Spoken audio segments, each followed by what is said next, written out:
Ma'am ngasi tawdi classes di ko percentage ki class 14 suba type na 10 mapum dagi maset ko mapum dagi maset set ki mapum de maset haji definition ni kamaina mapum de maset sap noi tar gadi nupa ma lei magi income natra salary se khara lei income ji kya no khangde tawbada bu magi income du dagi 20% ni mana rien da course thokre magi income du gi 10% amana angang hidang lang thakta 30% amana household article da satkre lemori bodo mana kya save taweba lupa lising kya no ma save torisa lising mari save taw adu da magi income je kya no sumaina siguma makal gi type question jibu ne na mapum dagi maset masi mapum mo na leram baji dagi maset sumaina satdagi bese sini mapum ne maset si type se oi dibo mayam gyan darni ko yengo si adu anko en hoto me yai ko kona kamaina hot pe yai yengsi ko magi income dagi 20 ma 10 nama 30 puna kya sakra kuntra 60% sakram tra 60% sakra ga mana save tori kya no 40% atra 40% save to ka mana kya no sa tu adu 40% ka kya mana resi ka kya puri ta no sa hane puri ta dra adu salary tu 100% or mane 100% ne salary 100% tu si kya puri ta ne si sam puri ta or idra kya ta re ama tara sa lising tara ko 10,000 thar ne my salary se 10,000 ni adu 20% sakre 10% na si sakre 30% sakre le mauri bu kya no 40% du na si gi mana tara ga di mapu mo gu duri ba salary do 100% du di kya mana ni asa hande puri gi ni si hande puri si ta ne siguma khu si ne ba ngasi khone taw du class ko yar ko me aduna horji me si question ji engo ngarang ta ki bu salaw na repeat torom ji ko engo ayusna 25% of amount of money se kaiba insurance policy da 26% on food, 20% on children education, 90% on recreation. He deposited the remaining amount of rupees C in the bank. What is the total amount that he spends on food and recreation together? Mano 25% ke no? Insurance na tro? Insurance policy da. 26% ke no? Food da. Adu 23% ke no? Education da edu da ko samni ramo and 19% na recreation da natra 19% da recreation atadi he deposit the remaining amount lemori amount do asing ma pirame given value do ne base 4 kilometer ki type to ko given do kya no sa puna no apun ma do 100 ni loro 100% ni ma pum duni ko fraction na ma pum ji percentage na ma pum ji kana ne 100% hai dro 100% di kya sakre ko mga sigadi yankai ma thoi taraba yankai mari 74 83 93 taraba adu kya leme 7% lemo dro remaining ji kya no 7% da dro lemo ri ba 7% du kya mana ri ba sa 2660 mana re kya puri ta no si ngo si sida tare budun ke do tare man pu tok tu ne ke no that he spends on food and recreation food ka recreation ga the police kana no food ka recreation ka no sinatro ani the police 26 ka sig dikha no 40 ko 5 ne ba adu 45 putuk tu ne si yo kaya puri ta sa tare om ko man thoi natra ya kai taro tare ni pa natra sinatra ata si sabini si 3800 puri si ta tare aseng baji ta na hona bada sin puri tara ga si gisu mabani pula kya tare ba 40 ga 5% natra adu si ju kya na puri ta boi tare asagi 3800 puri ta boi ne natra sinan sa ta ne yare ko si adu di puri na bada 00 0 om dilani ipamang nifu nipan mari kuntrain thoi kunthar taruka 1 sitabra yare ko sa puri na budu ni da distant ru ka se puri na budu mai na tong na bai wani mam puri na ro si puri na no yadum tawzaro yare ko sindi na tra ngarang ju ta khre aduna khidang thure ko mam handa barse sumaina next question swasthya sida kai do ba 20% of my income is kai da 20% of his income while spend the remaining amount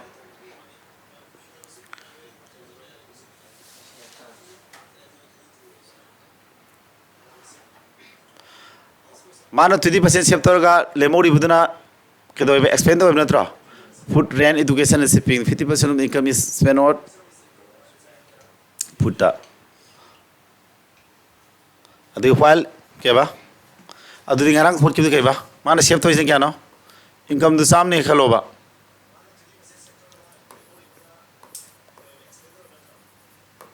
income सामने निकालो अभी माना spend remaining amount माने spend तो इसने क्या था रे इनकम से वो दी सेविंग ने क्या था रे सेविंग दी 20x था रे मनी अदुगा एक्सपेंडिचर क्या था रे एक्सपेंडिचर क्या था रे बा 80x था रे ने बा अदुदी हम सिक्स के दो रे माँ है नहीं इसे फुट ना क्या 15% इनकम इस फुट ना तो अभी फुट किधर क्या था नहीं चा सी 15% 15x था ब्रा वाल सीना क्या रियंदना क्या रियंदना लिसिंग सितारे एक शाउदम नहीं को अदगी हम करी सीना क्या एजुकेशन इधुदना क्या इधुदना क्या एजुकेशन ना था इसना 32 सिने एजुकेशन ना सितारे समय कैसे होती नोइद तो रिस्क के तीन गो मना प्रो तीन गो मना पति तो बने निमिदांग तीन बाइस लपम तो को अदगी ₹7,200 ना शॉपिंग देना तो अदगी शॉपिंग सी में हम इवे तक आओ दिमाग है कि कुछ Munna पादरे ₹7,200 on shopping the amount spent on the shopping से क्या नेबा total expenditure से सी तो रुचो से आ रहे ने सी दका हुई थी कमान पल में जिधर सी होलो भी अंक जी दका हुए हैं मानो जी शॉपिंग द तिंगी बा पैसा जे क्वेश्चन की मतुंगी ना है जी क्या है ना शॉपिंग की सली बा पैसा 7,200 जी करी माने है ना 11.25% आदि मखा धाने लाने को ओप कनागी टोटल एक्सपेंडिचर दिखा ना 80x ना तो सिमाला लाने अतो सीधे की x पुथो यार नहीं को yes पुथोगा तुम के दोता रहे on how much money is spent on food spent और इधर क्या ना 15% of this food तो उधर 15x पुथो तो ना तो सीधे तुम लोग रहे कथा ना जी हाँ 18 का आदेश क्या था रहे 90 तारा बा समाय तारे अदर दिशी कथा ना रहे मांगा तो उतरे पामपन समालो सी 90 का कना गलाने 0 नहीं में पूरी नाने का अदेशी की से 1125 पॉइंट में तुम जितनी मांगन भाई 100 ना मंगला ने x में लाने कथा ना रोसिदा सर इन्हों नौ रेको लोरी ने को दिसिंगा में तारे 9 का दी मापल अमा मापल कुनी थोय मापल नहीं ट्राई पान नहीं फुंगा मापल मंगा तारा बा अदर हम कथा ना दी क्या अंदर कथा ना से कुमंगा मरी तारा बा मंगा उसी का दिखा तारा सनी तारा सनी मरी के दिखा रहे x 800 तारे और जिमान पुथवा जी क्या ना 15% is spent on the food पे spend तो वो तो क्या ना हमने तो food spend तो वो तो अखों पुथुक तो क्या ना food के जा 15x ना तो 15 का कना पुन्य तो बा x का x क्या ना 800 तारे अदर दिसी पुन्य तो लिस्ट 0 नहीं मापसला नहीं समान तारने वाह क्या बा सीधी लाइदा प्रिया दी तारे ngarang support kamu ngakta negosi di ta bro sigi ba option number b tare ko sigi di b ta ne ko ere ngarang support kare kar thujila ji a crate of fruit wahi box amade lai ke do ba one small fruit for every 25 fruits ko wahi ku manga lai ba khudingi total 25 fruit lai tara ga di spoil wai ba fruits ke ba spoil fruits kya lai di ba amadi yawe हमने बा संगी ratio दने ले है जी 60% of the spoiled fruits we are sold 60% of the अपुन बा spoiled fruit तो की सामा थोपी हम फूदी योन करेबा जो लिबदु क्या नहीं पीरा में माना 40 ने था और therefore 40 ऐसे योन गिबो वही मसिंग दो ने बा मांग spoiled fruit तो योन गिबो मसिंग दो सी ने बा और द spoiled fruit तो मैं हम एस नहीं खलो अदु की 60% योन करे हम ना तो spoiled fruit तो नहीं खलो बस ना spoiled तो रबा spoiled fruit की 60% जो अंग्रेज अदु जो अंग्रेज बदु 40 आने फिर हमें सीधे हम x पुथुक यार ने अच्छा अल्ता दी क्या न करने से 00 का तरुण का दी निपाला अदु दी क्या था x क्या तारे में आप 80 तारा बा अतादि मांगिबा पुन्ना लेरमीबा स्पोल फ्री टू पुन्ना क्या नो स्पोल फ्री टू 18 नत्रा स्पोल फ्री टू ना 1 way kan apun maduna 25 स्पोल फ्री टू अजे क्या वरा 80 वरा अदु तादि 18 पुरी ताबने अदु सोमजु 18 पुरी का ताबो ओरमद्रो क्या ताने दुदे कुमंगा नि पांदि सनी नत्रो जिरो मापगदि पुन्ना वही मसिंग पुन्ना क्या लाई टोटल फ्री से क्या लाई हनी अदुदी total free in the crate अदि उगी बॉक्स तो लेजि पुन्ना वही लिसिंग अनि हारने सिदि ए तारे ngana ta khre ko sum revision salama yan video recording gi ko mathang school amada ke do hai no sa 4% of the students exam appear tau de hare 10% of the students who appear for the exam could not pass exam appear tau ribunu 10% pass tongam de out of the remaining lemori with 90% lemori adu mang 50% sina distinct mark phangi ye thoido indo pa mark phangi amasum 432 students ko pass tawraga mana distinct mark phangdi distinct mark phangdeba satra je 432 ne ba total number of student putoye total number of student x lawroba si manong 4% je ke do hena exam appear taw dem natro 4% exam appear taw dar lemori ba 96 natro 96% natro adu exam appear tawre exam appear tawri manong 10% je ke do ba pass taw ngam de ham natro lemori ba 90% do pass tawra mani ko sigi 90% lai hai ba 90% je manong 50% na distinction mark phangem natro lemori bu क्या तारा 50% में lemori मधु ना वो distinction mark फंगदे distinction mark फंगदे वो क्या ना 432 ने सवाल एक क्वेश्चन जे one way दे लुसिलानी को अब तादी किसी कथन लगा तारे अदुदी कथन अदी अंकई का अदी 2 0 कथन नरे को 9 का अदी मापन मरी कुंठागा तरुक सविंदी मापन निपान सीतारे 14 नका दी सोमदा तुंग थोंगे मका तु तुंग कक नरे x क्या थावरे 1000 दाब्रा अदु x वैल्यू सितारे समाना सिदी याम लान 1 सोतु लोय बियाय को युमदा से ngong ngarang su takrabani ko ngarang gi du so dum leiri record ngarang di khitang ai jigja khar leiri na ai tal la bai tare saju belai tar tawre सिदी यान Thawri question सेंगी दा amaka labada ma'am school Noor लेबे छात्र मसिंग x ने खलो अदुई मनुंग दु 4% जिना exam appear तौ दे exam थाव याउद्रे अदुदी लेमोरी 96% एग्जाम थाई सिगी 96% एग्जाम थाई एग्जाम थारी मनुंग 10% पास तौ दे अदुदी लेमोरी 90% पास तौरे पास तौरी बस मनुंग 50% डिस्ट्रिक्ट मार्क फंगे लेमो 50% फंगद्रे अदु फंगदौ दु सिनि हारे क्वेश्चन सेम मने समान सिदी सिनात्र उवा तौ नबदा कसु कायदि को कन्फिडेंस मांग पाए तो क्वेश्चन सांबो कन्फिडेंस मांग पनेबा सी थवैने ने ऐने 30 क्वेश्चन मुक प्रिपेयर तवय को 30 क्वेश्चन मुक तो याम वाना थीरबने इरालाई फंगदे को तासिल लै यौरम दे भाई कोइ थी थेरादि असागी ऐने सम सही तरे लोम दु कोचिंग तोर मेना सीडीसी पालाने सरापर लोइ पाले रे आइसु या पालै बनते भाइसु खंगबा कमाय होलगा थीबुस नतेबा असागी टाइम दु मतम याम संगमी नतबिना जर पाथोमगा पानगदब मानब सिंधु जर मानजु मानदु उबदसु खंगे पेतंग जर को क्वेश्चन मनुंग थिना पारो दे हबे वरी खतनेबा अदु क्वेश्चन सी कुंठा मु प्लान अइना कलेक्शन तौरिसे नोइदि याम थी खाना हेंग प्रिपेयर तौबदे याम थी नुवायने अतै थीरुनो याउदेबा अदितगी दुसना अय अदुम पाइरि तारे अदितगी दुसु याउदेबा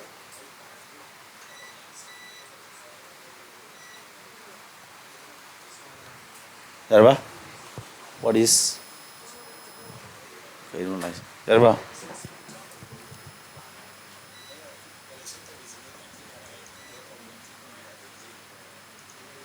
Yare ko sik netsa piro keno ungi ja. Internet singa rang bira khalai.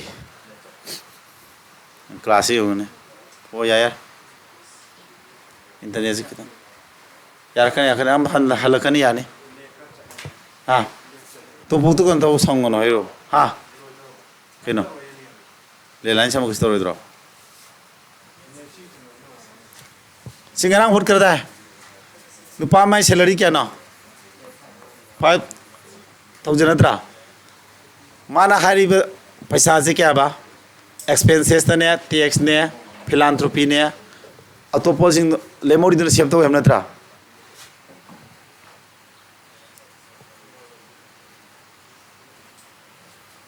से मागी लुपा लिसिंग यांखै लेबसि मनुंग दा मुन तावरो हाइतबसिंग गी खलगने को रिपीट तौरिजे ꯁꯤ ꯂꯩꯕ ꯃꯅꯨꯡꯁꯤꯗ ꯃꯥꯅ ꯑꯍꯥꯟꯕꯗ ꯀꯅꯥꯗ ꯀꯣ ꯁꯦ ꯃꯥꯅ ꯍꯥꯏ ꯀꯣꯏꯁꯟꯁꯤ ꯒ꯭ꯌꯥꯟ ꯇꯥꯔꯤꯕ꯭ꯔꯣ ꯁꯥꯇ꯭ꯔ ꯑꯃꯅ ꯀꯣꯏꯁꯟ ꯍꯪꯕꯁꯨ ꯌꯥꯎꯏ ꯀꯣꯏꯁꯟ ꯁꯥꯡꯉꯗꯤ ꯑꯗꯨ ꯂꯨꯏꯌꯦ ꯀꯣꯏꯁꯟꯅꯅꯦꯕ ꯁꯥꯡꯉꯝꯅꯤꯅ ꯑꯊ꯭ꯔꯁꯦ ꯑꯃꯨꯛꯇꯪꯗ ꯐꯥꯉꯝꯗꯕꯗꯣ ꯑꯗꯨꯗꯤ ꯌꯦꯡꯉꯨꯀꯣ ꯂꯨꯄꯥ 50,000ꯁꯤ ꯃꯅꯨꯡꯗ ꯃꯥꯅ ꯀꯔꯤꯗ ꯑꯦꯛꯁꯄꯦꯟꯁꯦꯁꯇ ꯀꯌꯥ 50% ꯆꯠꯄ ꯅꯠꯇ꯭ꯔꯥ ꯑꯦꯛꯁꯄꯦꯟꯁꯦꯁꯇ ꯂꯨꯄꯥ 50% ꯑꯣꯏꯗꯤ ꯀꯌꯥ ꯇꯥꯔꯅꯤ 15,000 ꯇꯥꯔꯅꯦꯕ ꯑꯗꯨꯒ ꯑꯃꯨꯛ ꯇꯤꯅ ꯀꯔꯤꯅꯣ ꯇꯦꯛꯁꯇꯅ ꯂꯨꯄꯥ 20% ꯑꯣꯐ ꯏꯔꯝ ꯅꯠꯇ꯭ꯔꯣ ꯁꯤꯒꯤ 20% ꯗꯤ ꯀꯌꯥꯅꯣ ꯁꯤ 20% ꯗꯤ ꯁꯨꯃꯥꯏꯅ ꯂꯥꯛꯑꯅꯤꯀꯣ ꯖꯤꯔꯣ ꯑꯅꯤ ꯀꯛꯊꯠꯅꯔꯦ ꯑꯗꯨ ꯀꯌꯥ ꯇꯥꯔꯦ ꯁꯦ 5,000 ꯑꯅꯤꯗꯤ ꯖꯤꯔꯣ ꯑꯅꯤ 5,000 ꯇꯥꯔꯦꯀꯣ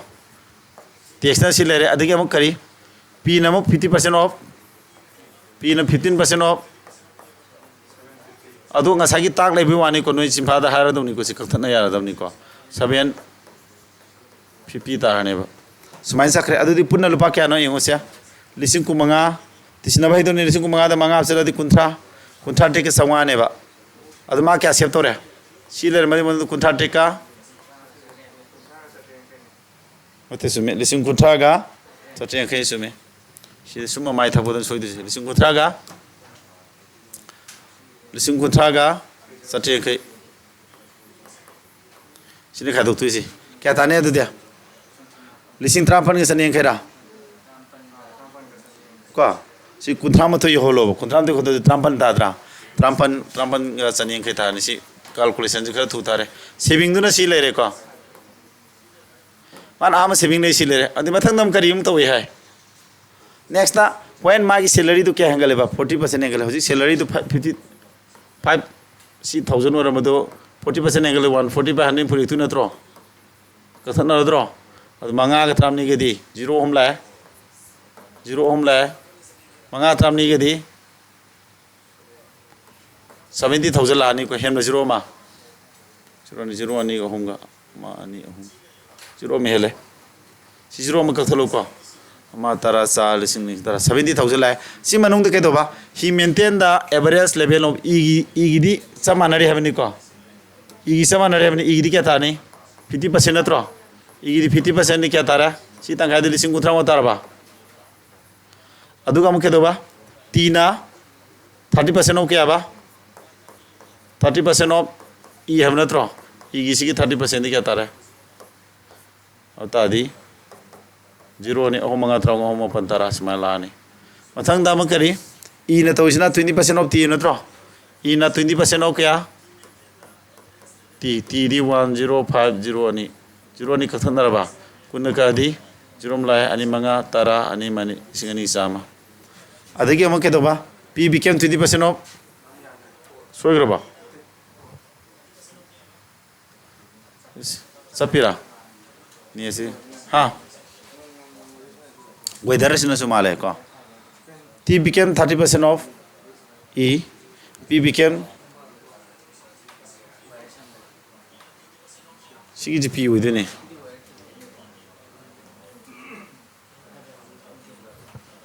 네 서피서한테 뭐이기니까 시 P는 오이기도 패사도니까 P became 20% of T by what percentage is the new saving more or less 시기 saving부터 पुनः क्या तारा लिसिंग उतराऊंगा तो सियाप सरादी लिसिंग तारा लिसिंग निफु मंगा साऊंगा निफुत्रे के सत्रुक तारा बा निफुत्रे के सत्रुक है दोस्त तो तेल जी क्या ना निफुत्रे का सत्रुक नत्रा निफुत्रे सत्रुक निफु निपान है रोबा निफु निपान खादो दी क्या तारा निफु निपान या कहीं कुनिथोय का समरी सेविंग क्या तानिश दा खादो ना बका थुजी को लिसिंग तारे लिसिंग हुमद्राज देगी सी खादो करोबा निफु निपान ने खलोबा निफु निपान वाले दी क्या तारा कुनिथोय कहीं कुनिथोय ले रहे कुनिथोय सी समरी वाले ड्रा अदु कुनिथोय का समरी लाए Ota di ma has keno by what percentage is the new saving more or less than the earlier saving hana di kya hengi hana idu sinatro saving ja kya heli adu satre angkai le re lising kun yong no ba satre angkai adu satre angkai ke sigadi kuntra mo de sangara hel lising hom ga satre angkai hapsin du ni misdagi ko lising hom ga same kai tare ꯂꯤꯁꯤꯡ ꯑꯍꯨꯝ ꯆꯥꯝꯃ ꯌꯥꯡꯈꯩꯁꯤ ꯁꯤꯗꯒꯤ ꯍꯦꯜꯂꯦ ꯑꯗꯨꯗꯤ ꯀꯅꯥꯗꯒꯤ ꯂꯤꯁꯤꯡ ꯑꯍꯨꯝꯒ ꯆꯥꯝꯃ ꯌꯥꯡꯈꯩꯁꯤ ꯍꯦꯜꯂꯦꯕ ꯑꯗꯨ ꯄꯥꯔꯁꯦꯟꯇꯦꯖ ꯄꯨꯊꯣꯛꯀꯦꯗꯤ ꯀꯅꯥꯗꯒꯤ ꯄꯜꯂꯦ ꯑꯥꯂꯦ ꯁꯦꯚꯤꯡꯗꯤ ꯍꯥꯏꯕ ꯅꯠꯇ꯭ꯔꯣ ꯑꯥꯂꯦꯅ ꯃꯈꯥ ꯊꯪꯒꯅꯦꯕ ꯑꯗꯨ ꯑꯃꯨꯛ ꯍꯣꯠꯂꯛꯑꯅꯤ ꯑꯥꯂꯦ ꯑꯗꯨꯗꯤ ꯃꯥꯅ ꯍꯣꯠꯇꯣꯏꯁꯤ ꯂꯥꯁꯇ ꯀꯌꯥ ꯐꯥꯏꯅꯦꯜꯗ ꯁꯤ ꯂꯥꯛꯑꯅꯤꯀꯣ ꯐꯥꯏꯅꯦꯜ ꯂꯥꯛꯇꯣꯏꯁꯤ ꯕꯣꯔꯗꯒ ꯅꯦꯝꯁꯤꯜꯂꯦꯀꯣ 3150 ꯁꯤꯗ ꯀꯅꯥ ꯌꯦꯟꯗꯣꯏꯕ 19250 ꯄꯥꯔꯁꯦꯟꯇꯦꯖꯀꯤ 100 ꯑꯃꯒ ꯁꯨꯃꯥꯏꯅ ꯂꯥꯛꯇꯣꯏꯕ ꯁꯤꯒꯤ 00 ꯀꯛꯊꯠꯅꯔꯅꯤ ꯀꯛꯅꯕꯁꯤ ꯍꯩꯒꯗ꯭ꯔꯥ 0 ꯀꯛꯑꯦ ꯑꯗꯨ ꯀꯌꯥ ꯇꯥꯔꯦ 5 ꯀꯛꯑꯗꯤ 2 5 ꯀꯛꯑꯗꯤ 5 3 53 निफुनिथोय 5 निपाल निफु कुमंगा मंगा मंगा नत्रो मंगम त्राउंगा निफुनिथोय 5 निपाल निफु कुमंगा मंगा मंगा सि लेरेको सि 5 कक यारब्रा 5 3 कुंथ्राउंगा कुंथ्राउंगा 5 3 5 कादी 5 3 कुंथ्रा त्राउंगा मंगम त्राउंगा 0 तु पुइनादि क्या तारे बसे लिसन अनिहुम तरो अनि ट्रु टाइन थोय सिदा 77 येन दुइनेबा 77 येलदि अहमद क्या चले अनि सत याद्रे 1 चले को 1 चपत हेली नत्रो 1 चपा दुगु हेंजेन बथिरो लेस याद्रे को असै सि हेंगत की बनि हेला लेबनि नको अदो अंसाजी 1 ना हौदरे बंसाजी 1 ना हौबा थिरो 16.4% सोइन तारामाने को सुमाइना लोइगदब सें खसिमको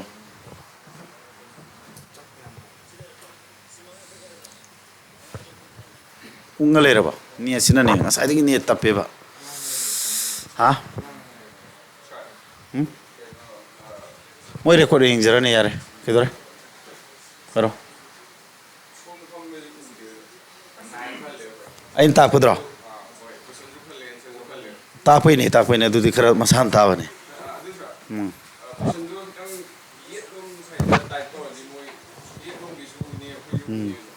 अदु सिगी जद माइ तोरमदि फदोइने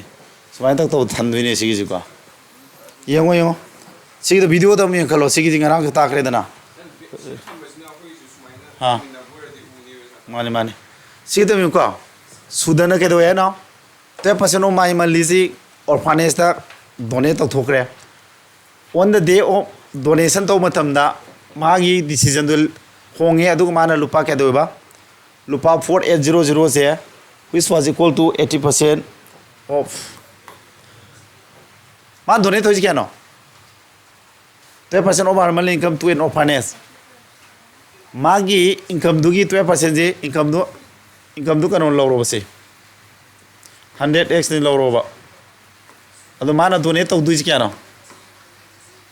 12% नत्रो 12x तार मनी ना अदुबु donation तो नुमित माना decision होंगे अदो माना ओंली लुपा लिसिंग मरी के सनिपान ओइना डोनेट तौरे हारिबा लिसिंग मरी सनिपान जे के दोयर माइजा equal to 80% of what she had decided माना डिसाइड तौरिजी डोनेट तौगी खली पैसा सिनेबा सिगी 80% नी सिगी 80% ऑफ कना 12x कर्म पैसा नो ngasai 4800 जी असदे पिरमी 4800 हाइबा से मागी माना डोनेट तौगे न प्लान तौरिबा 12x तो अदुगी 80% ने अदु माना पुतवाइना what is the 27% of monthly income si tawrasiko sina kya kotana di mari sina 5 natra 33 ka di 33 400 taraba adu kya tarasa as pon ka di 100 am tamani ko adu kya tarasa x bu to kya da di 500 tare sibau di leri gyan tare ko ngarang ta ke bei khar thuri ni ko explanation yam tawdu no main tor ko no bai na je ngarang ju takre noi boring am su ne abene ngarang takre ngare mina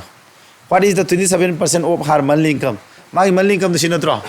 sigi 27% adi kya tara 27x or money na adu ta di sini bo kono ji putok tu adu ta therefore 27 ga kana poina tara sigi poina tare 0 ni la manga tre kunthraunga manga ni tara from the smile tara ne sa yan taram ni kali sidi khar lai male ko option number A is na answer tare नेसी आरोय मोय यिंगजरसनो Manipur net हारेदना thing दे ngasai kan to eba ha ya bhabat ke story dra ha kri lai ri ke dra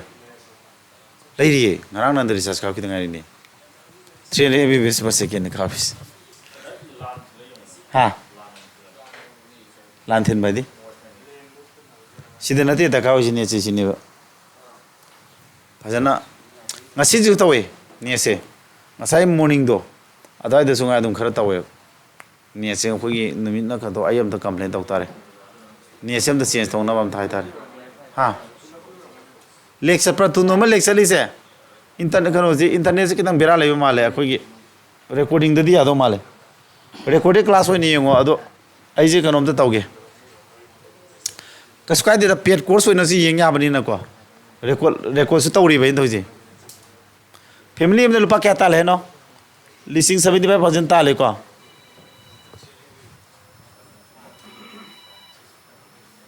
sin lam jeng ngai ma wai de dong ma le hang sen pai pai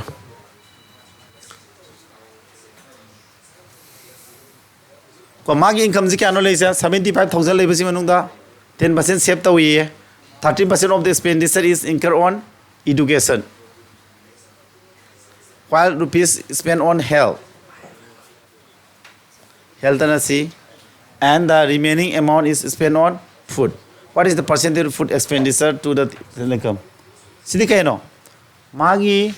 question mo na paro no isu ko 7500 ma income natro si income ji manung sida mana 10% ji save tawrodi kya no expend to disa 90% ji kya ta ne 10% save to gita di le mori 90% expend to di natro sigi expend to duri ba sigi ke do ba 30% of the expenditure adi si expenditure la tro si leja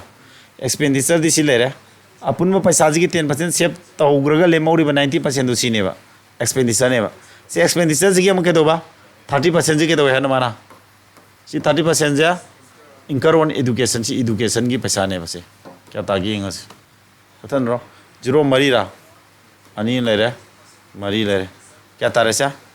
75 ka zero mala ni sima palong kuntare ka 75 ka natra mapan ampurisa mapan manga ni funga mapan thread pum de mari padi sitaraba adagi thirum puri di omanga traunga omdre kuma thoi kuni thoi omdu time pan tram kun 2025 sitare magi education da chali ba paisa je sini lupa sini kya da health na kya no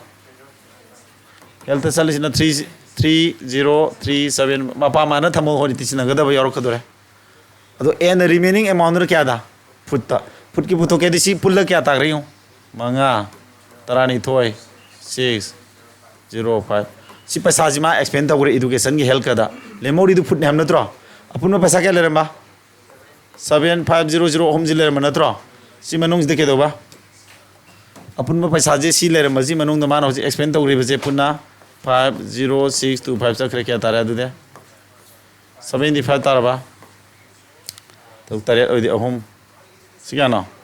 50 na tra amo odi 4 la ata di 75 tu lupa suksi food ki tare le mori jin food ki ne ham na tro adu si food ki paisa je ke do ma ja what is the percentage of food expenditure je total income da percentage kya no total ni tare adu percentage photo kya di 24375 sida 750 ahom ane na si ne ba ang ko to ji question du sum para lore natra si 0 ani phat kal thana rani ata di si ne yara kadu natro kal thana ba yani kumangan ka padi ani kuman ka padu disino patho trying to palon yara ata di kumangan ka tat kya se manga ka di 150 manga ka di manga mari kun ni fu go hum de manga ni pa ni fu kun tra tet manga te kun thang ko manga nam sikak yari ko manga ka di kun tra manga ka di manga pa ni fu manga kun tra taret date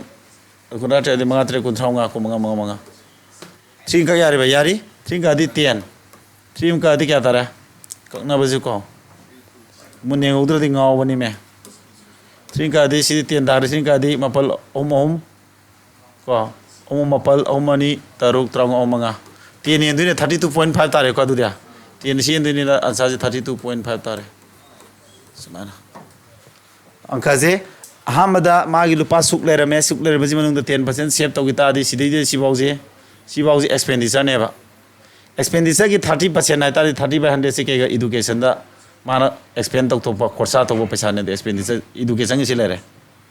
अदु health की direct बिलू पिरमने अनी पुल्ला लुपा सुक मा expand तौरे लेमौरीब पुथोके तादी अपुन income जिदगी मबानी के total बिलू सिदैसे तिसनबई पोल सिदैसे खाइदोखरदी सी foot के तारे अब फुट की सी पैसा जे अपुन बजेगी परसेंटेज क्या नोय अपुन मनी एंथोगा परसेंटेज फुटो पे हने पुरीबा दु ककना लोरे लुबो प्रोसेस नते मसिंग साउंड बई वरी नि को इंटरनेट बेराने ma'am ngasi gi ko sapije sumai nam ta tawdawni ne next day ngarang yaw dabo rongani si yaw gi dabra ngarang taw gi dabra ha ngarang taw gi dabo ni bit lairani ngarang gi du sunu revision ni khandok sunu haibe gi ni ko aina ne thawaina mang halata haije yengo sidi kya no all power se family mena 20% of monthly income je house rent da out of the remaining si ngarang yaw gi khange 20% ne ba ko 20% से कह repeat तौजरसु कायदे अंक जी खर lube type web equation Save पोसे 20% से कह rain नत्रा लेमोरी बुदु क्या तारा तीन गुम पादे बेरा ताबने अदुसे मागी अपुन मदु सा मनिंग खलोबा सा मनु रेन द क्या बा 20% नत्रो से 100 मनुंग दा 100 लॉक्सिन ग्रो अपुन मदु को टोटल दो 100 लॉक्सिन बाई वरी नि तौरिसे अदुगा हम केदोबा आउट ऑफ द रिमेनिंग लेमौरिबा 80 लेमौरिबा 80 सी मनुंग द केदोरिबा आउट ऑफ द रिमेनिंग लेमौरी मनुंग द फैमिली ना 50% आदि तंखाई दी सिगी तंखाई द क्या 50% आदि क्या नो सिगी 40 नत्रा लेमौरिबा 80 सिगी 80 की 50% आदि 80 की तंखाई बने 50% आदि को यांखै नते को सिदा पारप नतेबा अदु कैबा हाउस होल्ड एक्सपेंडिचर आइस ई हारगे को अमसुंग 20% ना क्या सिगी 20% सिदर पादम 20% सिगी 20% क्या ना 80 की 20% दी पादो से यार बने को टाटुक ताद्रो 16 जिना क्या इदा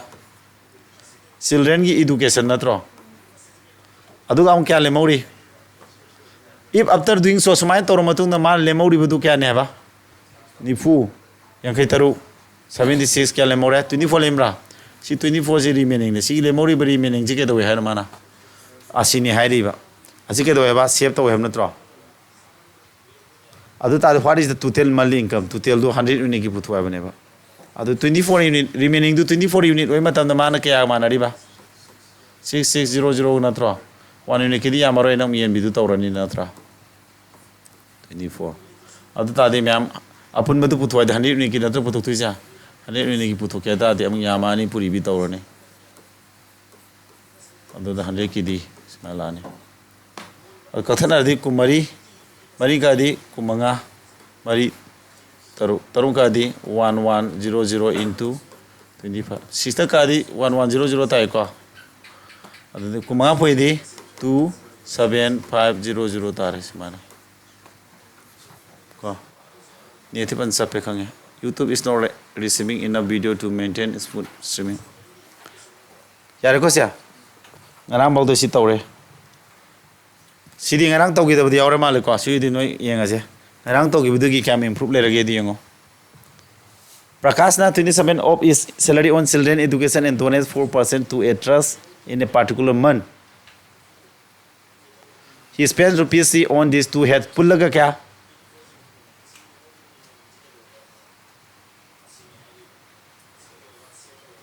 puna kya no Sidi am lai noi na han holan gi ko noi ha di da bra ansa je thu note kya ji 31 year lani 100 la ne ko 1 year made 8 ka 31 ga si mana du na tro adu putok thu na 100 na tro 31 na si yelo 1 is up 8 ta badi ga no ela idra bi da bra adu ne bi da ne 8 awus kolom thada jare ki without pen ho jai ko maram di माना spend तौर 27 नत्रा सिदा क्या 4% अमगा पुन्ना क्या थारा 31 ताद्रो अदु पुन्ना लुपा सुकने हरिबा हबदी 31% दो 31% अपुनबगी 303 N Hari 1 unit कदी अमरो हदी 303 तो कना यलानी 31 येलोइद्रा होजि कना पुथोयबा अपुनबदु 100% नत्रो परसेंटेज त मफुम जी कना ने हनो 100 ने हम नत्रो इना क्लास नंबर 1 दो से एक्सप्लेन तो गिवने अदुदी सी पुथोके दी यामार यामाने दिन पुइदु नत्रो ꯑꯗꯨꯗ ꯑꯪꯀ ꯍꯣꯠꯇꯕꯤꯗ ꯂꯣꯏꯁꯤꯟꯈ꯭ꯔꯤꯗꯨꯅ ꯀꯃꯥꯏꯅ ꯂꯣꯏꯁꯤꯟꯕꯅꯣ ꯍꯥꯏꯇꯥꯔꯒꯗꯤ ꯁꯤ 1ꯅ ꯂꯣꯏꯕꯅꯤ ꯁꯤꯅ 8ꯅ ꯂꯣꯏꯕꯅꯤ ꯑꯗꯨꯗꯤ ꯏꯁꯣꯔꯗ 8ꯅ ꯂꯣꯏꯕ ꯅꯝꯕꯔ ꯑꯃ ꯁꯣꯏꯅ ꯇꯥꯔꯛꯀꯅꯤ ꯌꯦꯡꯅ ꯀꯥꯟꯗꯀꯣ ꯑꯗꯨ 0 ꯑꯅꯤ ꯌꯥꯎꯕ ꯑꯗꯨꯗꯤ 8ꯀꯤ ꯃꯅꯤꯡꯗ 0 ꯑꯅꯤ ꯌꯥꯎꯕ ꯑꯣꯞꯁꯟ ꯊꯤꯈꯤꯕꯒꯤ ꯋꯥꯅꯤꯅꯤ ꯁꯨꯃꯥꯏꯅ ꯇꯧꯔꯒ ꯊꯨꯅ ꯂꯣꯏꯁꯤꯜꯂꯨꯀꯣ ꯌꯥꯔꯤꯕ꯭ꯔꯥ ꯁꯤꯐꯥꯎꯗꯤ ꯂꯥꯏꯕ꯭ꯔꯥ ꯀꯩꯅꯣ ꯑꯃꯅꯤ ꯈꯔ ꯊꯨꯃꯟꯈꯤꯕ꯭ꯔꯥ ꯃꯃꯥꯡꯒꯤꯗꯨꯗꯤ ꯉꯔꯥꯡꯁꯨ ꯔꯤꯄꯤꯠ ꯇꯧꯔꯦ ꯁꯤ ꯈꯛꯇꯅꯤꯀꯣ ꯅꯧꯔꯤꯁꯦ ꯚꯤꯗꯤꯑꯣꯗ ꯌꯦꯡꯉꯣ ꯍꯥꯏꯕꯗꯤ ꯃꯥꯅ ꯁ꯭ꯄꯦꯟ ꯇꯧꯔꯤꯁꯦ ꯀꯩꯅꯣꯗꯤ ꯌꯦꯡꯉꯣ ꯍꯧꯖꯤꯛꯁꯦ ꯅꯣꯏꯅ ꯔꯤꯀꯣꯚꯔ ꯇꯧꯅꯕ ꯃꯟꯇ꯭ꯔ ꯃꯥꯒꯤꯀꯣ ꯈꯔ ꯁꯣꯟꯕ ꯀꯥꯡꯕꯨꯗꯣ ꯑꯩꯒꯤꯅꯦ ꯍꯧꯖꯤꯛꯁꯦ ꯑꯦꯁ ꯑꯦꯁ ꯁꯤꯗꯤ ꯕꯦꯁ ꯇꯧꯔꯒ 1D Q ꯀ꯭ꯂꯥꯁ ꯍꯥꯏꯅꯀꯣ ꯗꯥꯏꯔꯦꯛ ꯀꯣꯏꯁꯟ ꯑꯃꯃꯝ ꯂꯥꯛꯄ ꯌꯥꯕ ꯃꯦꯠꯁꯀꯤ ꯀ꯭ꯂꯥꯁꯁꯦ ꯑꯩ 13 ꯑꯩꯅ ꯑꯦꯔꯦꯟꯖ ꯇꯧꯕꯅꯦ ꯁꯤ 13ꯁꯦ ꯑꯦꯅꯤ ꯁꯥꯇ꯭ꯔ ꯈꯨꯗꯤꯡꯃꯛꯅꯅꯦ ꯌꯦꯡꯕ ꯀꯥꯟꯅꯅꯦꯕ ꯁꯤꯗ ꯀ꯭ꯂꯥꯁ ꯑꯍꯥꯟꯕꯒꯤ 1ꯗꯒꯤꯅ 7 ꯐꯥꯎꯁꯤꯅ ꯔꯦꯁꯤꯌꯣꯒꯤ ꯕꯦꯁꯤꯛ ꯀꯟꯁꯦꯞ ꯑꯗꯨꯗ ꯕꯦꯁ ꯇꯧꯕ ꯀꯣꯏꯁꯟ ꯃꯆꯥ ꯃꯆꯥ ꯂꯩꯊꯣꯛꯀ ꯂꯩꯁꯤꯟꯒ ꯇꯧꯕꯁꯤꯡ ꯀꯣꯏꯁꯟ 30 ꯅꯤꯐꯨ ꯌꯥꯎꯔꯦ ꯑꯗꯨꯒ 4 ꯀꯤꯂꯣ ꯃꯦꯊꯗ ꯀꯣꯏꯁꯟ 60 ꯃꯨꯛꯒ ꯀꯣꯏꯁꯟ 100 ꯃꯊꯛ ꯍꯦꯟꯅ ꯑꯣꯜꯂꯤꯅꯤ ꯁꯤ ꯌꯥꯝ ꯀꯥꯟꯅꯅꯦꯕ ꯅꯦꯛꯁ ꯑꯃꯨꯛꯅ ꯀꯔꯤ ꯀꯣꯏꯁꯟ 7ꯗꯒꯤꯅ ꯂꯦꯝꯍꯧꯔꯤꯕ 14ꯁꯤꯅ ꯀꯩꯗꯧꯕ ꯍꯥꯏꯕ ꯃꯇꯝꯗ ꯄꯔꯁꯦꯟꯇꯦꯖꯀꯤ ꯕꯦꯁꯤꯛ ꯌꯥꯎꯔꯦ ꯃꯗꯨ ꯕꯦꯁꯤꯛꯇꯨꯗ ꯄꯥꯜꯂꯒ ꯃꯗꯨ ꯄꯥꯜꯂ ꯍꯣꯠꯄ ꯀꯣꯏꯁꯟꯁꯤꯡ ꯌꯥꯎꯔꯦ ꯑꯗꯨꯒ ꯑꯃꯨꯛ ꯀꯩꯗꯧꯕ percentage की basic question makal makal lai thok lisin tawsing khara yaw haidi yam kana lusin baduna tab aduna percentage amasung ratio की basic sing je hairaga di noi si gyan her khre nam tarakani adu video di ngo telegram da dum phangmani link du thajilake nangon ko ayo next di si jo no bani upa na mai paisa ke do hai no question kya ne tara mari natra si kya tha ba amuk net am yare खरा develop तौरी Burgman तौरी दा इनको नुपा ने मागी 30% of मली income जे रेंदा को he spend 15% of the remaining 30% spend तौरे अदुगा लेमौरी 15% दुना के दो फुट्टा 35% of the amount now left was used for 35% of the amount now लेमौरी बदुगी 35% ना used for all other expenses सीधी मागी अदुदी केनो माली इनकम द सुमाय होल इक्वेशन साब से वन वे द लुसिंग को ngam reum ko मैम सी yum ko वन वे द लुसिन में इक्वेशन नमा सागे मागी इनकम दु पुथो नत्रा इनकम x ने खलो बा मा 30% जे के दो है नो 30% ऑफ इनकम जे रेंद सिना गम नत्रा क्या ले मोरे 70% ले मोरे याबा अदुगा माने ही स्पेंड 50% ऑफ द रिमेनिंग ले मोरी बदुगी 15% अमuk माना kai सिना गरे 30% सिनरे लेमोरी सी लेमोरी को सी मनों 50% सिना कई सिना बा फुट सिना गरे 50% सिना गरे कई हारी माना 50% सिना गरे 85% लेमोरी ब्रा सी लेमोरी बसे की माना 35% जी के तो है बा was used for all other expenses 35% मुसिना गरे बा अदु लास्ट सी लेमो है नत्रो 35% मुसिना गरे क्या दंगा होरे 65% दंगा होरे अदुगा लेमोरी बदो 16243 सी दगे लाइव इक्वेशन दि ले रोय खले क्या दी ता ओब्रोज के तो remaining पर मजे सी टाइप से अदु दे सिदे कथन बदना आंसर ता ने ककना बदु सु मतम संग न बन तो याबा 0 म कथन रबा सि मंगा का दी 38 मंगा का दी कुन अदु दी मंगा का दी 3 दे मंगा का दी कुन को ककना बया बसि याउद्रे अदु दी कथन तारे सि तारे ना कक यारंगनी सि डिजिटल रूट पार्लियामेंट क्वाइ फब जाने दा इनको आइना तौरिसे डिजिटल रूट पान से को ककना बदु नोइ तौजरो को ना डिजिटल रूट पान याद्रो मका डिजिटल रूट क्या ना 1 1 1 मथक से तौरो 7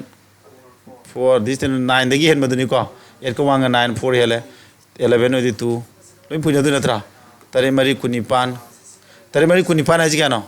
कुनिपान है जी तरा नत्रो अमा लेरा डिजिटल रूट अमा अनि गदि अनि मथक से क्या तारा डिजिटल रूट x into 2 नत्रा सोमदर क्या था मंगा मरी का करो मपन तरुक अहुम मपन का करो अनि का मगदि अहुम नत्रो सोमद अहुम ता दुने बा अदुदी सी x की डिजिटल रूट सी x आदि सी याउ सिनि को सी की डिजिटल रूट का 2 पुइना 3 ता दुने नत्रो सी क्या था यो निपान का मरी गदि मपन डिजिटल रूट क्या ना अहुम ता द्रो अदु अहुम अनि तरुक ती निपान याद्रे को से मरी गनी गदी तरु x की डिजिटल रूट से तरु नहीं क्या ना terain di 9 de homendra si answer we are si di hongu taru kadi mapan yaro manga mari kadi mapan yaro ta the option number B is the answer distance root se hai 3 som sai se si distance root se kya ba si distance root se 2 tare si x ka ani ji pun rakha som na kan distance root ka mana da si ga si ani si man da ne si pun ba ga si sida x sari ba se si wera ne ban sa my distance root is 6 x की distance root is 6 नहीं 6 के 2 क्या तारा 12 से distance root क्या तारा 3 सोम the जो 3 तारा अनि से मान इधर तो only असी ओर ने नत्र अगर कंगरा तो से को distance root से खरंग औरम तो माले distance root से बन ताकते यार distance root से नोई कंगना बदो इन तौरो नोई ना कंगना बदो इन तौरो तुम फारे distance root तो दी नोई फजना क्लास तो वीडियो फनाम द दिया ग्राम ने नोई येंग द विसोर में या दुका कनो तो विसोर में या कनो तो रसी कन्नर होलो सिदी जनवरी 2022 द क्रिटिना EMI थी माना थीरी EMI दे कदोबा मागी सैलरी की 22% EMI दे थी रे लेमोरी बदुना कइदा शॉपिंग ऑफ ग्रोसरी द and clothes in the ratio सी She spent rupees C on shopping. Shopping the क्या? Shopping of clothes, shopping of groceries and clothes C. If in February 2022 her salary increases by C, then what her salary? January the Kritina theory बतो क्या बा?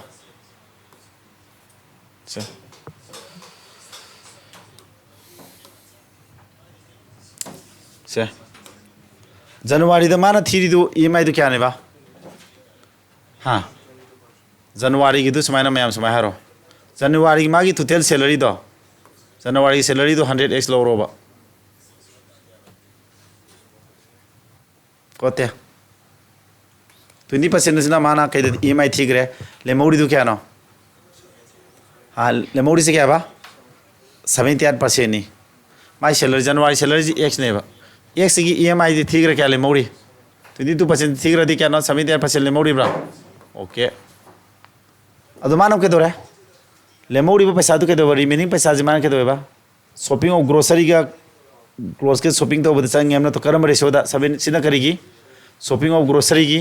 मजना shopping और करी close की मान spend तो रिबज क्या बा ₹1820 ऑन शॉपिंग और क्लोज तो मान स्पेंड तो क्या नहीं बा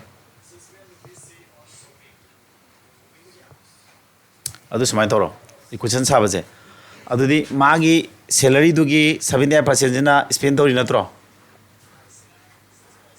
रिमेनिंग सैलरी ऑन 22% ऑफ हार मंथली सैलरी सी कई नो सी लई बिलु जे केनम थारो 22% मा EMI थिग्रम नत्रो अदुगा लेमोरी बसे करी ने हागे सी रिमेनिंग से के रिमेनिंग पैसा जे के दोबा सी स्पेंड द रिमेनिंग सैलरी लेमोरी बसे सैलरी दो के दो कइदा शॉपिंग तो बुद नत्रो सी रिमेनिंग पैसा दुने कई दसिने इसा शॉपिंग दसिने बा शॉपिंग करी शॉपिंग तो बुद सिने लो सी पैसा अपुन बजा करीबा ग्रोसरी का क्लोथ के लेबद नत्रो क्लोथ की क्या ना 5 मिनट नत्रो अपुन बा क्या 30 मनों 5 नत्रो ग्रोसरी की जा अदु क्या ने है ना सा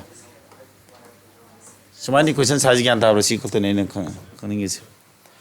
माना शॉपिंग द थादरी पैसा जे अपुन सैलरी दुगी 22% लौथोखरग लेमोरी बसी शॉपिंग द थादा पैसा दनेबा शॉपिंग द थादरी अपुन पैसा जे कना कना येनदुइबा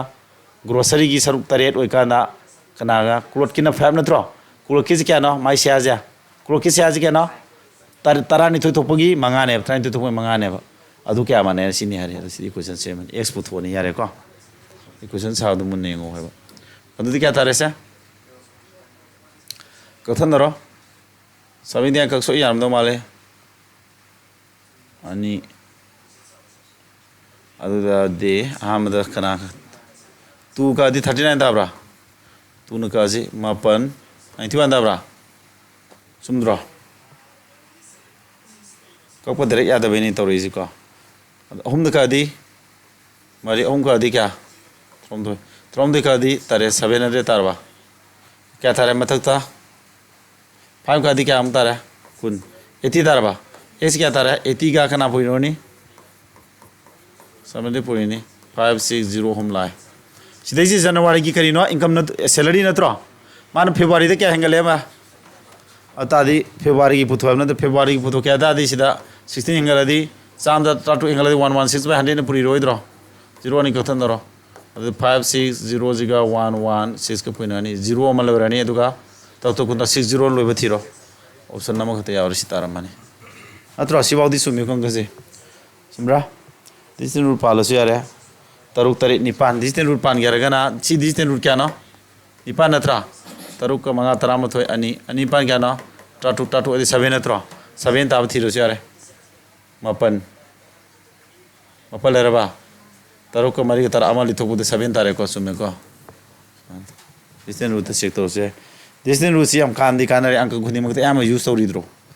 अतै दी 7 ताब्रेओ तरे कने पा मपन डिजिटल रूट 5 मंगा तरेट त्राउंगा कुमाथोय अहम याद्रे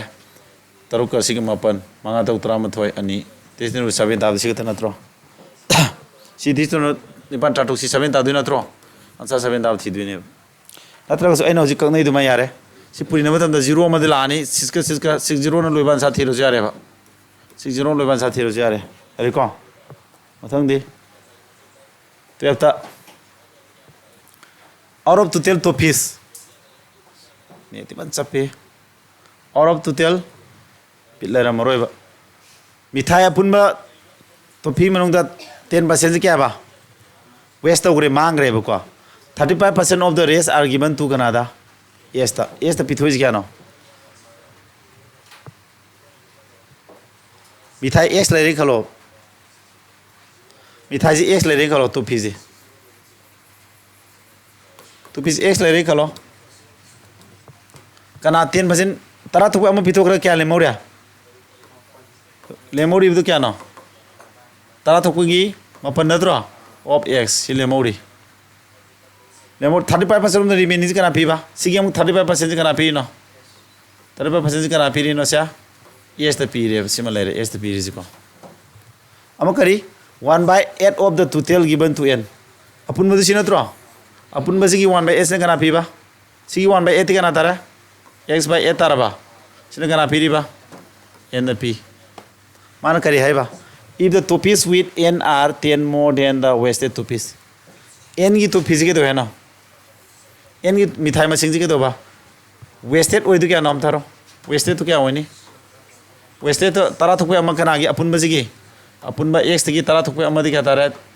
s by 10 नत्रो सिदगी कनाने हेले n क्या हेले ना if the two piece with n are 10 more than the wasted two piece सिदगी n की सी बिलु सिना n की सी बिलु सिना सिदगी क्या हेले ना तरा हेले न तो अब x by 8 minus x by 10 से तरा हेले है वो समान है अब एल्सम लोवर दी सी 80 ला हो द्रो 80 सोमदना क्या इपाना 10x minus 8x न तो सोमदना 10 यार बा सी 2x तारा मनी को अदु दिसी 2x by 80 सोमदना 10 अदु कथन अदि क्या तारा 5 तारा बा x क्या तारा बंगा निपान निफु तारे समान x बिलु फंगे मा पुथोज के ना x त पीरी प मिठाई मा सिंदु पुथो न तो सिनो तो पुथो थुजा x बिलु खंगा दिया अदु दिसी क्या तारा 9 by 9 into x मो तो क्या 40 10 35 by 10 100 न तो 0 को 요즘 그거 또 망아 따레 망아 군다라바 머리 깨따라 망아 맞다도 마판들에 홈품도에다 망아 연도나 들어 아도 마카주 투는 풀이로 따라따래 아도 투 풀이 아니면 따로 아니 또 타인 토이 티네 라디 깨따라 투 12.6 마타주 마카주 티네 풀이 투는 풀이 기분이 거 텐 시주 투는 풀이 텐 아도 티네 남이 토디 12.6 따래더나 야오브라 그네 야오더브라 배다 कैदा एक्स बिलुस रा अनि मंगा गसी गदि माने पनि फु समरी तादुनी एक्स बिलुस क्या बा सी समरी नत्र समरी होइदि मथक त क्या न याउदु जा 0 म याउनी ना 630 लैदुने बा 630 नि अदु तादि मथक त तिनम पुरि दि 136 ता लोरे ऑप्शन 136 ता ने दु बुदि कसको दि अंक जिलु रखाना सुमाने मुसोबि यारे कोसे 0 म वापनि हाइरानी फाइनल दरे येलो से आ रहा है तो क्या तारे से 126 ꯇꯥꯔꯁꯤ 126 ꯑꯪꯀꯗꯤ ꯀꯩꯁꯨ ꯂꯨꯕꯗꯤ ꯑꯣꯏꯗꯦꯀꯣ ꯏꯀ꯭ꯋꯦꯁꯟ ꯑꯗꯨꯝ ꯃꯄꯨꯝꯗꯩ ꯃꯆꯦꯠ ꯆꯠꯄꯤ ꯑꯃ ꯌꯥꯎꯔꯤꯗꯅ ꯁꯤꯗ ꯉꯥꯎꯕꯩ ꯋꯥꯅꯦꯕ ꯑꯗꯣ ꯀ꯭ꯂꯥꯁꯁꯦ ꯀꯣꯏꯁꯟ ꯌꯥꯝꯃꯟꯕꯅꯦ ꯊꯑꯣꯏꯅꯀꯣ ꯁꯤꯗꯤ ꯁꯥꯡꯗꯣꯡ ꯁꯥꯡꯉꯦ ꯁꯨꯝꯕꯁꯤꯗꯅꯦꯕ ꯉꯥꯎꯔ ꯇꯜꯂꯤꯁꯦ ꯃꯌꯥꯝꯅ ꯁꯤꯗꯤ ꯑꯗꯨꯝ ꯃꯇꯝ ꯆꯪꯅꯦꯕ ꯃꯁꯥꯅ ꯀꯣꯏꯁꯟ ꯄꯥꯕꯗ ꯆꯪ ꯇꯥꯕꯅꯦꯕ ꯐꯖꯅ ꯎꯪꯉꯤ ꯉꯁꯤ ꯅꯦꯠꯁꯦ ꯀꯔꯤ ꯂꯩꯖꯥꯠꯅꯣ ꯁꯤꯅꯤ ꯃꯣꯏ ꯏꯟꯇꯔꯅꯦꯠ ꯀꯩꯅꯣꯁꯦ ꯐꯣꯟ ꯇꯧꯗ ꯌꯥꯔꯣꯏ ꯑꯉꯥꯡ ꯕꯤꯠ ꯂꯩꯔꯔꯣꯏꯕ ꯀꯣꯏꯁꯟ ꯅꯝꯕꯔ 13 ꯑꯗꯨꯕꯨ ꯏꯟꯇꯔꯅꯦꯠ ꯌꯥꯗꯕ ꯀꯥꯡꯕꯨꯒꯤ ꯚꯤꯗꯤꯑꯣ ꯔꯦꯀꯣꯔꯗ ꯂꯧꯔꯤꯕꯅꯤꯀꯣ ꯐꯦꯃꯤꯂꯤ ꯏꯟꯀꯝꯁꯦ ꯀꯌꯥꯕ ꯁꯤꯅꯤ ꯇꯧꯁꯤ ꯆꯦꯜꯂ ꯍꯤꯡꯒꯗꯧ ꯂꯩꯇ꯭ꯔꯦ ꯃꯌꯥꯝ ꯀꯣ ꯎꯄꯥꯏ ꯂꯩꯇꯦ ꯂꯥꯁꯇꯔꯥ ꯑꯅꯤ ꯑꯃꯁꯨ ꯋꯥꯠꯂꯤꯅꯦ ꯌꯥꯝ ꯁꯛꯇ ꯉꯥꯏꯁꯜꯂꯦ ꯌꯥꯔꯦꯀꯣ ꯁꯝꯃꯣꯁꯤꯗ ꯁꯣꯔꯠꯀꯠꯇ ꯐꯣꯟ ꯗꯥꯏꯔꯦꯛ ꯍꯥꯏꯔꯒ ꯐꯦꯃꯤꯂꯤ ꯏꯟꯀꯝ ꯁꯤꯗꯒ ꯁꯣꯔꯠꯀꯠ ꯍꯩꯔꯗꯤ ꯎꯄꯥꯏ ꯂꯩꯇꯦ ꯀꯩꯗ ꯍꯩꯗꯣꯏꯅꯣ sida shortcut taba sida shortcut semi boza du sune ne khangada ba ai oza ne ba sing haige ba hana phajana satra ta tagin hanjin pare dana adu sing odu mai reso sumbra ai ngarang noi da tai do ai preparation su dog dog da ba isagi khudaki aune adu ne ba exam thina du adu na tro khudaki aun du na tro prepare ta ko sing ngak ta na te thina du je adu real ka no do ne speed tu ne ya ro sidi ai ju tap kani mi ju tap kani noi tap kani palaite asagi mayamna sanai koksina te na te khara khara atai laiba gum khot gum ji minute se atuk matik save toksila thamane ba adumba sumaina khangba question amani yor khane ba dum yam yaudu na te adu matam thada ba wani minute humari hen thada ba wani eko nang dra na skip torom de ni adi sip amma sumana de sumba sip yaudu ja ha ai oi bu skip tawdu male si tal le question obuda mark for review thamjalamba income the silere ka hana yaram moi de sumba family expense the income on various expenditure base food health education entertainment yame food ne health ne education ne entertainment question pa bada mini amadi chakrani after incurring all the expenditure lo chakra matung 8% je save tawi tha gudingi ma save to ji kya no 8% save tawradi lemori buduna mana expense salam du natro adu the expenditure puthok phu di adore khange the expenditure on health is kya 50% more than that of food relation sadore while food is 3 times of the expenditure on entertainment the expenditure on health is half of the expenditure on education or rent is 1/3 of the and education how much expenditure is incurred on sidi ratio sadam anka ji khwai lagada ba maharage ko tu tel si natra tha gya ma income du si natro mana tha khuding lupa kya save toeba ha 8% save tori dro lemori du na ma expend tor mani natra income na si weta di expenditure du kya ta ne ha matam da sigi kya ta ni si paisa sigi 8% lokthok kya lemori am tharo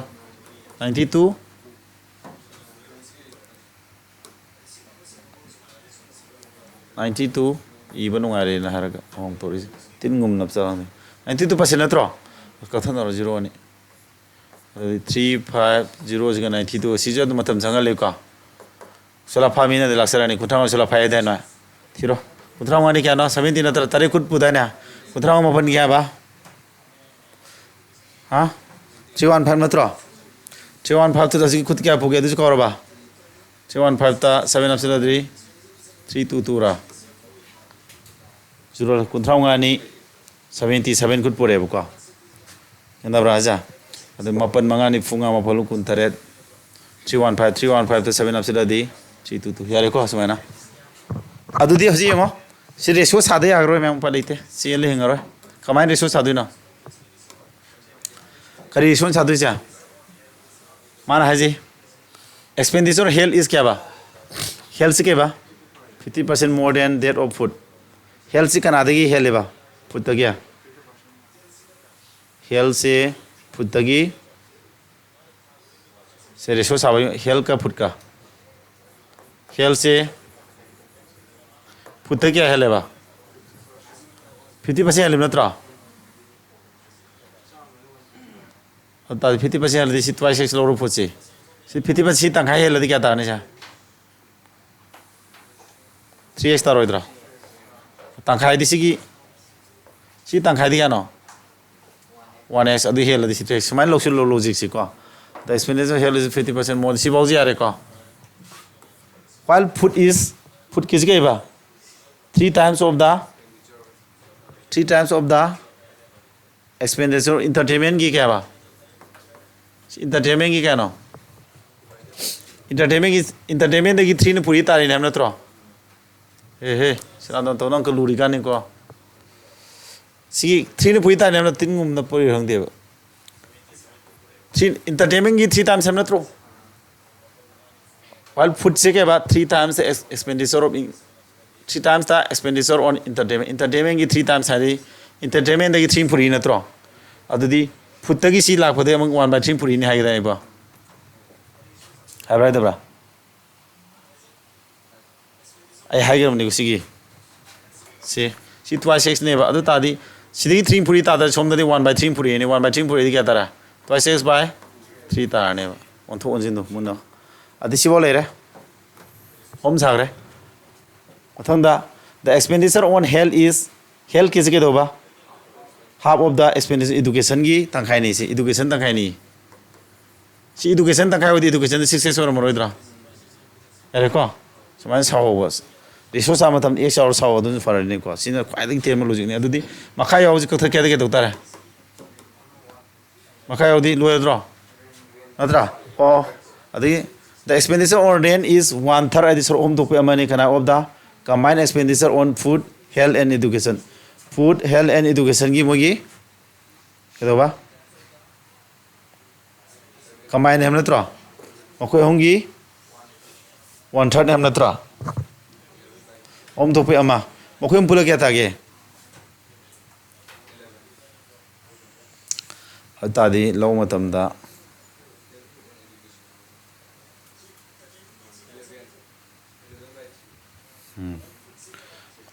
adudi moi hum puladi moi hum dugi apun madu sor hum thopa man natra moi puladi kya tar si tisnara dia si moi tisnara kya tani makha 3 la wedra 3 odi 9x 6x plus twice x natra adudi tara manga 17x by 3 natra adudi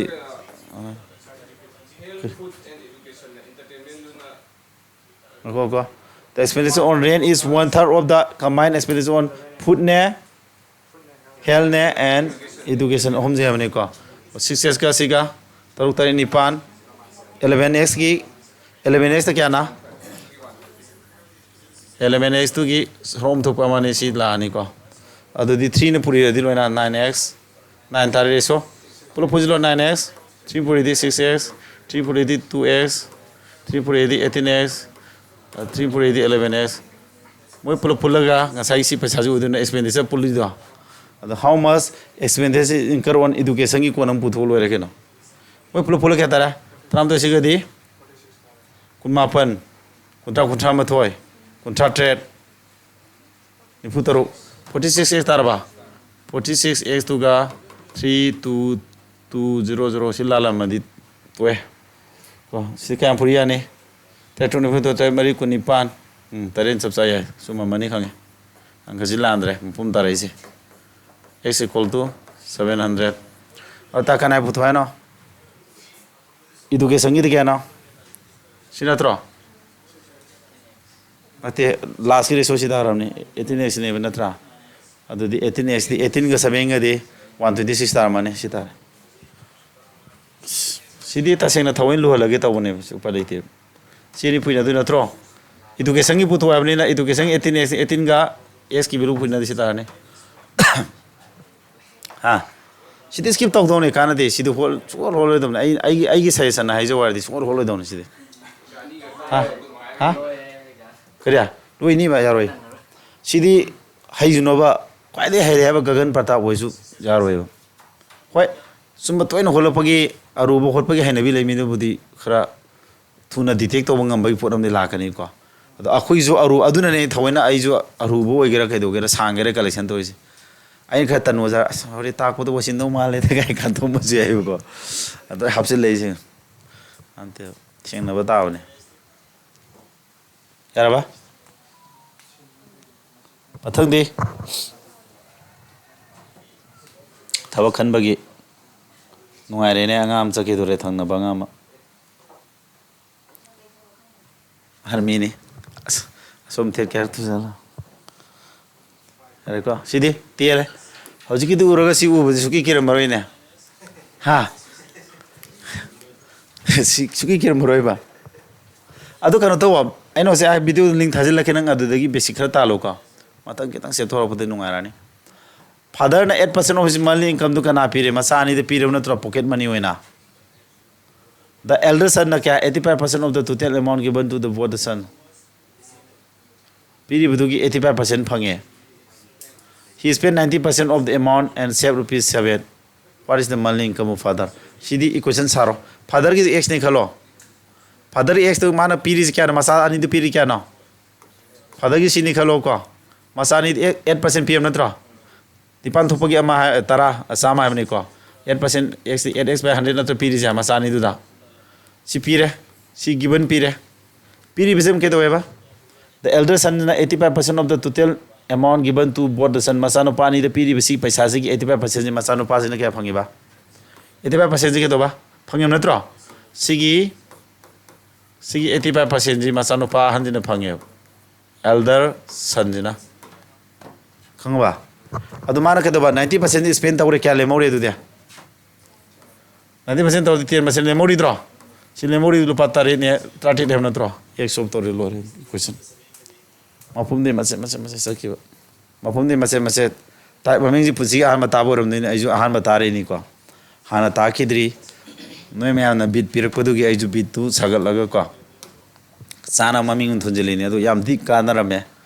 ai ngonda jam improve lere haidi si question me am collection toro nei na hori ju faram silere adu di ke dore equation sagdu gi andabra mapai silere si pire macanu pana piribdugi 85% phangi aduga 9% sina thokra dile mori 10% ne adu 70 mane pire sidi sob tor x kathan ro 13 ka di kya thongya 35 thongabra thongi ko adagi tisino su yai ne tisino su kok se to toyeba yarba tisino ki me thase to akoina thadaru da sina mandabagi ko yai tisino thapalo jai somsa kya tara Etarba, sidi maka 1 tari di sini. Di ani sini 1 sidi, open 4 sidi. Nipan tarba. Kya tari matak siya. Som saya tanya iya tari ko. Som x into nipan mari kya na? Kuntrain thoy di sini 5 tarba. Ado di x ka 5 ka ni puri na bese 8 ta dia de ko se. Maram di som si 8 ta bani na. Kya tarba. X kya? Wini. X 5 wale. X 5 wale kalau 5 ka di kumanga di tarik na to ya bra ya dia manga mari mapan ya dre nipan tarba nipan pumari wan ya dre sidi tare tabra tare nipan yang kai taru wan taw ya da bisa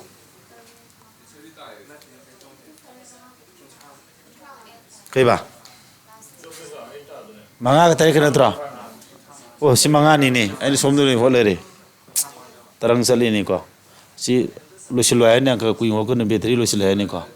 manga ani ka tare manga kuntrawa ni panso me ko hadi si 7 oire ba disinu si x sari du si ne ba x value du si oidu ne ba si answer je adudi disinu 7 oita si 7 oita tare manga kuntrawa oidi ni pan yare ko sume ata puri nara kaknara tawse yare ko sidi laire disinu sino ma class ta ka oini hajigi asang budu hotpo ngam gi bedagi ko atai suki kiraroi jena lupa magi mali si suram no mangre da 50% hai do male ani sum khan mada aidi anga han hodo pui na te ko sincerely ni ko na hai se mera na hojik koi class tak nang no kai pisle ni kara aidi ho nang bari prepare to tak nang pote da koi na chilli thau khosin ji ko aidi thaja de na question de phajro bai oi ni ja grocery da phari question number de ni theba ja ne return ngam khain gram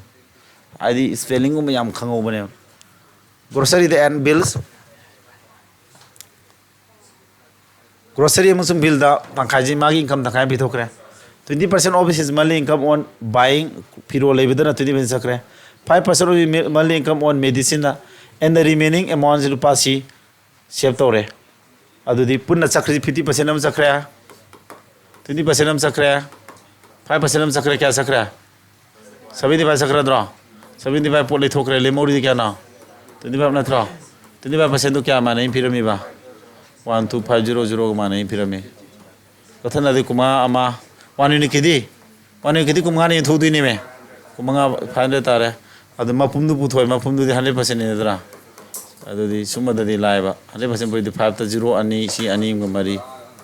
sumanga ta hanga di pai sina adu yong exam maming je moto matriculation selection post ki matriculation exam nge ne nang selection post tha ne de ne adaw yaram ni nang di selection post di nang pari certificate tu ko am pare priya si di net khar tapad ne bit lera maro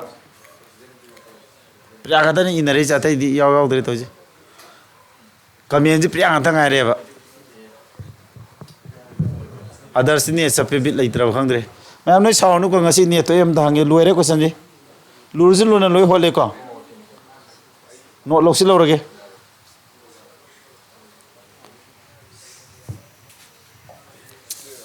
statement conclusion gi class to gise nong suri sat lorage ra ma'am hayeng na part 2 to ni ko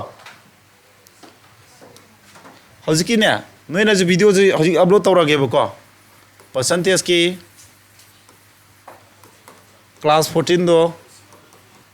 pipe ना तारा सुबो एरमनी कोगी Sai app से थुनी याबला खुरमनी यारानी मपुमदगी मैं ममिंग जे थोली नोइ जो चानै साना दे मा यादब्रा मपुमदगी मसेट सखिबजा type ममिंग जे यादब्रा अदम खरा सानाब्रा अदु question दे दum luni ko ai samam ko dum lui adlek tak poda ko gi yam confidence leite ba taseng na ba da ko kai nom du question ji power sang ami no ko mi ba gi mindset ni da ta law ni mungna sana thoye ba ji ko ai gi sana du lamba du chatrong sawang soro ma de nikane ba kin ki ne ba ko ji phurmo jana lamba sanga da sungai ko bon hai bai tab du na mani ko live player opponent mi ge ai ngon kitang pick ta ka tor de ra